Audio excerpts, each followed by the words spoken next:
A simple boat trip with friends turns into a nightmare at sea. After a violent storm flips their yacht, they climb aboard a massive abandoned ship, hoping for rescue. But something feels wrong.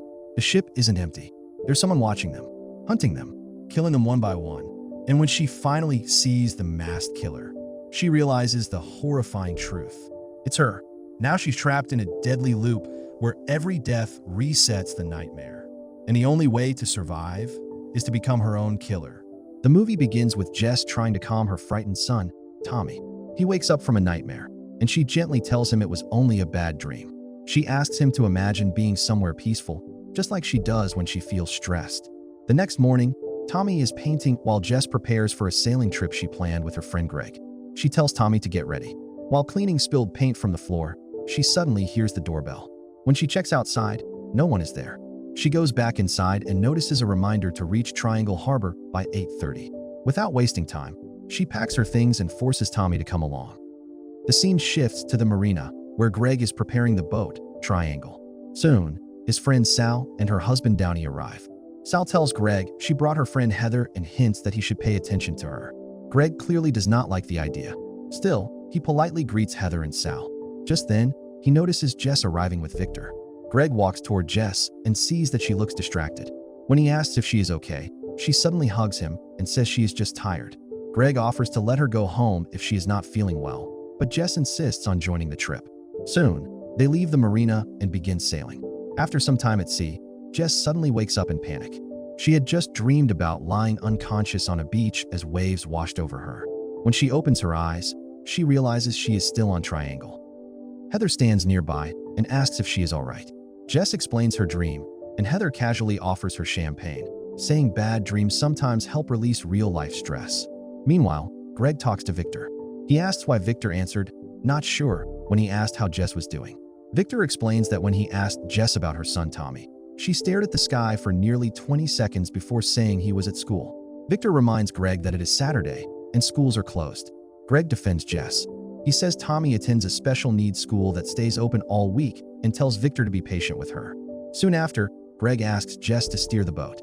As they talk, Sal watches them and grows uncomfortable. Heather tries to calm her, explaining that Greg and Jess met at a diner where Jess works as a waitress. She also mentions that Jess has an autistic son, which only makes Sal more uneasy. Sal whispers that Greg needs to be careful. Trying to lighten the mood, Jess asks Greg how he knows everyone on the boat. Greg explains that he met Victor when he found him sleeping in his storage room at the harbor after Victor had a fight at home. He took him in out of kindness. Downey has been his friend since childhood. As for Sal, they briefly dated in 8th grade, but only for 4 days. Greg then admits something more personal.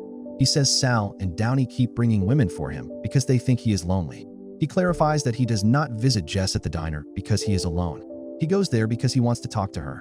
In fact, he stopped by the previous day just to invite her on this sailing trip. The conversation shifts back to Tommy when Heather approaches and tells them Sal wants to speak with Jess. After Jess walks away, Heather quietly tells Greg that she is not interested in him. Suddenly, the mood changes. The wind completely stops. Triangle slows down and drifts. Victor looks confused. Greg senses something is wrong. Downey then notices dark clouds forming in the distance. A storm is heading straight toward them. Greg rushes to contact the Coast Guard. He radios the Coast Guard to ask about the weather, but they report nothing unusual. Everything seems calm. Then suddenly, the transmission cuts and a terrified woman's voice breaks through. She sounds panicked, barely able to breathe. She tells Greg that they are all dead and that someone is killing them. Before Greg can even ask for their coordinates, the signal completely drops. Jess hears everything and looks shaken. A moment later, Greg is called outside and freezes when he sees a massive storm forming out of nowhere. Dark clouds roll in fast. He orders everyone to get below deck immediately. He and Victor fight against the raging wind, struggling to secure the sails. Jess rushes in to help them as the storm grows violent. Then a giant wave crashes into the boat. Sal desperately tries to hold on to Heather, but despite her efforts, Heather slips away into the chaos. The storm flips the boat upside down. When it finally passes, the survivors slowly climb onto the capsized hull, drenched and exhausted. Sal is in complete panic, screaming for everyone to find Heather. After some time, the storm clears as if nothing ever happened. The sun shines again. The sea is calm. Greg walks over to Jess and tries to comfort her. He tells her not to worry, that Tommy will be safe at school and they can take care of him once they return. Jess says nothing. She just stares ahead. Suddenly, she turns and spots a massive cruise ship heading straight toward them. Everyone lights up with hope. They shout and wave for help. It looks like someone on board has seen them. As the ship slows down, they eagerly climb aboard, relieved to finally be safe. All except Jess. She hesitates. Something feels wrong. Once on the ship, the excitement quickly fades. The place is completely silent. Victor shouts for help, but no one answers. Not a single sound echoes back. Greg suggests they head to the bridge, find the captain, and call the Coast Guard themselves. It sounds like their only option.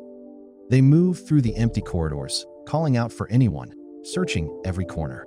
The silence feels unnatural. Then Jess suddenly stops walking. Greg asks her what is wrong. She looks around slowly and says she knows this ship. The hallways feel familiar, like she has been here before. Greg brushes it off casually, telling her, "Yeah, the liners, they all look the same." Victor and Downey notice an old framed photograph on the wall.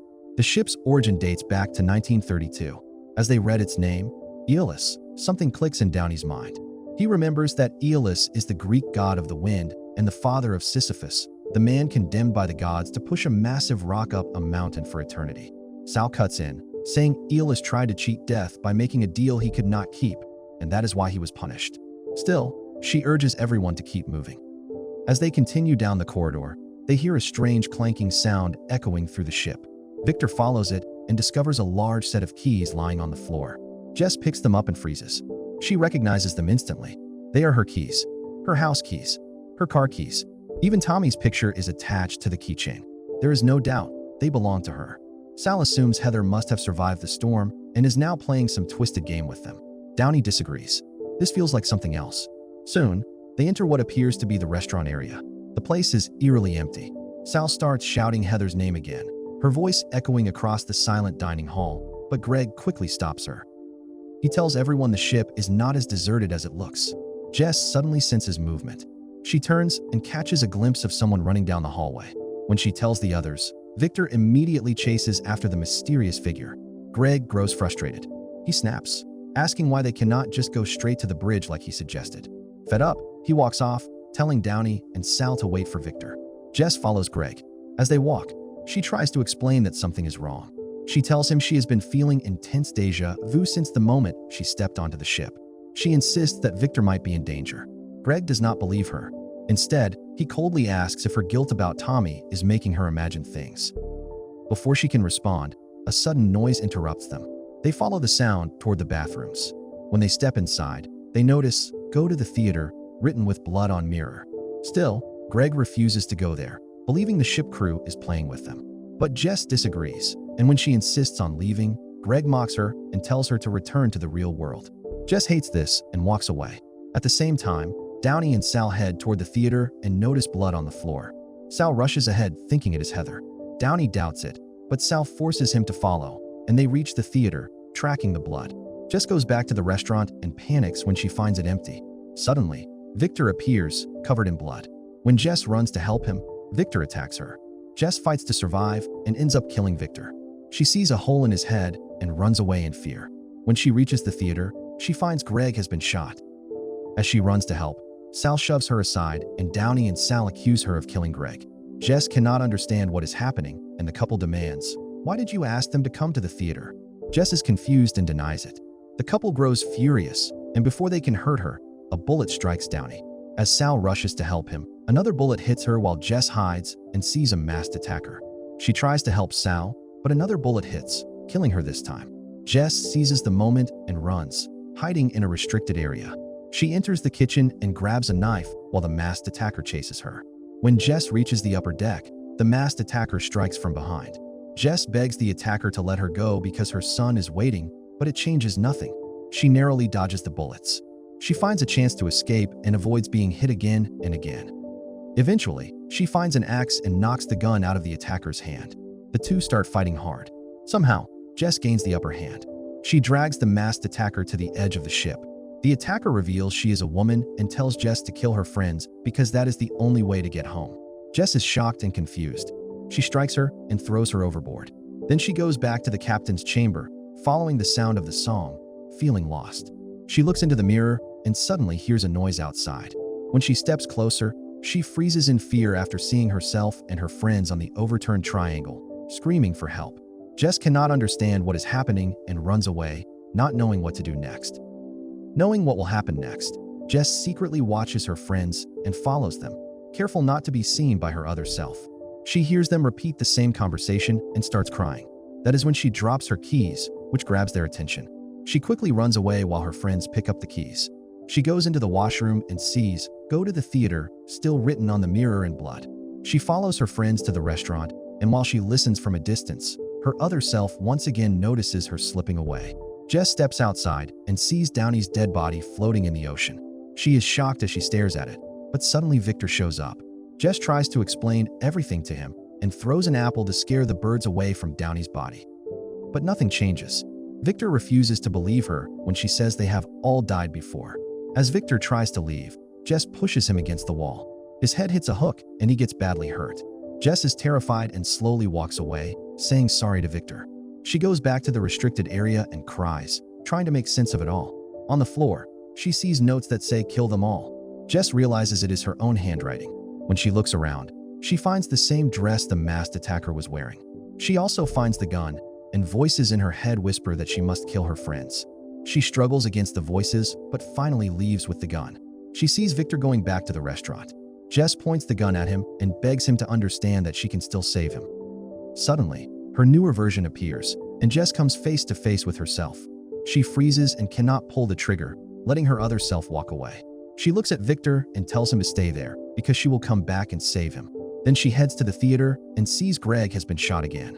Downey and Sal rush at her, but Jess keeps them back by pointing the gun at them. This time, she saves them and attacks the masked attacker before she can shoot them. Jess takes them somewhere safe and hands her gun to Downey, making it clear she does not want to hurt them. She walks away but tells Downey to shoot if needed, even if the target is her. Moments later, the masked attacker finds Downey and Sal. She removes her mask and reveals she is another version of Jess hunting them. She fools the couple and leads them away with her.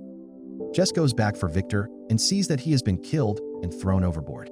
She rushes around and realizes Downey and Sal are gone. At the same time, the hunter Jess takes Downey and Sal into a bedroom. There, she cuts Downey's throat with a knife. When Sal tries to stop her, the hunter stabs her in the stomach. Downey struggles with the hunter long enough for Sal to escape. After killing Downey, the hunter leaves, and Jess finds Sal barely standing and calls out to her. Hearing Jess's voice, Sal forces herself up and runs. On the way, she finds the radio and calls for help. When Jess reaches the radio, she hears Greg's voice and understands the triangle has capsized again. She follows the sound and is horrified to see a large pile of Sal's dead bodies. She walks toward the frightened Sal, who blames her for Downey's death. Jess insists it was not her and begs Sal to believe she can save her. Suddenly, Jess hears a struggle and sees her other self fighting and killing the hunter version. When it ends, Jess notices her other self watching their friends as a new cycle begins and another version boards Eolus. She turns to Sal and says she can fix everything, but Sal is already dead. As Jess walks back, she sees herself arguing with Victor and pleading with him to understand. She watches until Victor is hurt again. She steps closer, promises she will save him, and walks away. She goes to the room where Downey's body lies and uses his blood to write the same words, "Go to theater." Jess drags Downey's dead body and throws him into ocean. Then she heads to the restaurant, where she finds Downey and Sal sitting there once more. She tells them that Greg has asked everyone to come to the theater. After pointing them in the right direction, she quietly walks away. Jess heads down into the lower deck. In the shadows of the basement, she loads bullets into a bag with shaking hands. Then she puts on the hunter's outfit and the mask. This time, she is not running. She is hunting. She finds Greg first. He is standing a little away from Downey and Sal. When he turns around, he freezes. A masked figure is pointing a gun directly at him. Greg quickly explains that he is planning to leave the ship, that he wants no part in whatever is happening. But then his eyes drop to the figure's shoes. He recognizes them. It is Jess. Jess insists it is not her. She says the real her is still on the triangle, the small boat.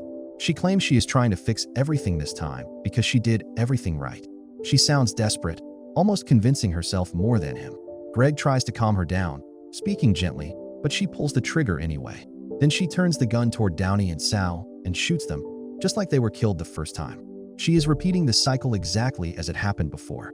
After that, she follows her other self through the corridors and attacks her from behind, just as it was done to her earlier. It is the same moment, now from the opposite side. Her other self begs for mercy. She cries out that she has a son. The exact same words Jess once said. But this time, the roles are reversed. Her other self manages to dodge the bullets and runs for her life. The chase becomes frantic. Gunshots echo through the empty ship as she narrowly escapes again and again. Eventually, it turns into a brutal axe fight. This time, Jess is overpowered. Pinned down, she desperately tells her other self to kill their friends when they board Aeolus. She insists that this is the only way to get back to their son. It is the only way to fix everything. But instead of listening, her other self throws her overboard. The next moment, Jess opens her eyes. She is lying on the same beach she saw in her dream. Confused and breathless, she slowly regains consciousness as the waves wash over her. Jess slowly gets up and realizes she is still alive. Disoriented but determined, she rushes back home. Inside, she sees Tommy peacefully painting, completely unaware of what is coming. But then Jess freezes. Another version of her is standing there. She quickly hides and watches in horror as her other self loses her temper at Tommy. When he accidentally spills ink on the floor, she lashes out and hits him. Jess is heartbroken. The sight crushes her. In that moment, she makes a decision. She rings the doorbell and hides. Her other self opens the door, finds no one there, and walks back inside confused. That is when Jess attacks and ends up killing her other self. As she drags the body away, Tommy witnesses everything. He is terrified. Jess immediately picks him up and tries to comfort him. This moment mirrors the opening scene of the film. She packs quickly and loads her other self's body into the car, determined to fix everything and protect her son this time. While driving, she gently tells Tommy that the woman who hurt him was not his real mother. She insists that she loves him and would never hurt him. She keeps talking, trying to calm him down. Suddenly, a seagull crashes into the windshield. Jess steps out of the car, picks up the dead bird, and walks a few steps to throw it away. That is when she sees it, a pile of identical dead seagulls already lying there. Her face changes. She realizes she has done this before. The same moment, the same mistake. Panicking, she rushes back into the car and drives off. Tommy notices blood smeared across the window and starts screaming. Jess tries to clean it while reassuring him, but in her distraction, she does not see the truck coming. The collision is devastating. The car flips over. Moments later, Tommy and the other version of Jess lie dead on the road beside the wreckage. From a distance, the surviving Jess watches the scene unfold, almost detached from reality. A mysterious driver approaches her. He calmly asks if she is ready to leave. Jess hesitates, staring at her son's lifeless body. The driver tells her there is no way she can save Tommy. Broken and defeated, Jess asks him to take her to the harbor. When she arrives, everything resets. Victor greets her and casually asks about Tommy. Jess pauses, then lies, saying he is at school. Greg rushes over and she hugs him tightly, apologizing and saying she is just tired. In that moment, she understands. She knows how the cycle begins. Yet despite knowing the truth, she still steps onto the boat with Greg and the others, and the movie ends.